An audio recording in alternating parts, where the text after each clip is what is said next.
সাম্প্রতিক বন্যায় তলিয়ে যায় মৌলভীবাজারের অধিকাংশ গ্রামীণ রাস্তা। এতে সব রাস্তার ব্যাপক ক্ষয়ক্ষতি হয়েছে। এলজিইডি হিসেবে এই ক্ষতির পরিমাণ দাঁড়িয়েছে ৭৬২ কোটি টাকা।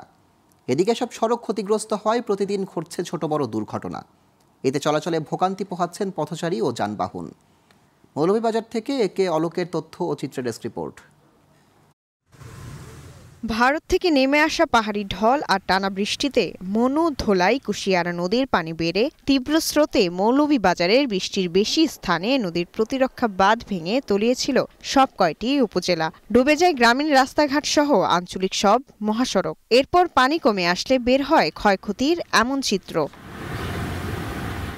বন্যায় জেলা সদর, কমলগঞ্জ, কুলাউড়া, রাজনগর উপজেলার গ্রামীণ ও আঞ্চলিক সড়কের ওপর দিয়ে পানি প্রবাহিত হওয়ায় স্রোতে ক্ষতি প্রায় ৪৩৭ কিলোমিটার সড়ক। ফলে যানবাহন ও মানুষ চলাচলে তৈরি হয়েছে চরম দুর্ভোগ। তারপর প্রতিদিন ঝুঁকি নিয়ে চলছে স্থানীয়রা।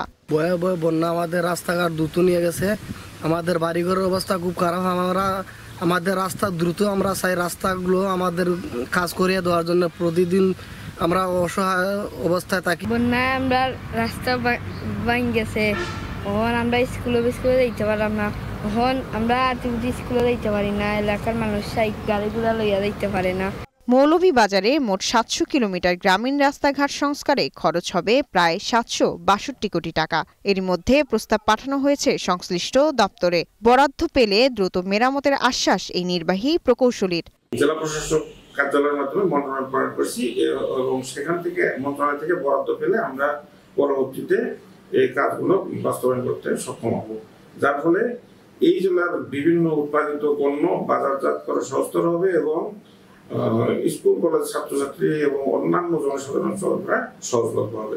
মৌলভীবাজারের রাস্তাঘাটের এই বেহাল দশা আর চরম দুর্ভোগ কমাতে দ্রুত এগিয়ে আসবে সরকার, এমনটাই প্রত্যাশা স্থানীয়দের। Global television news desk.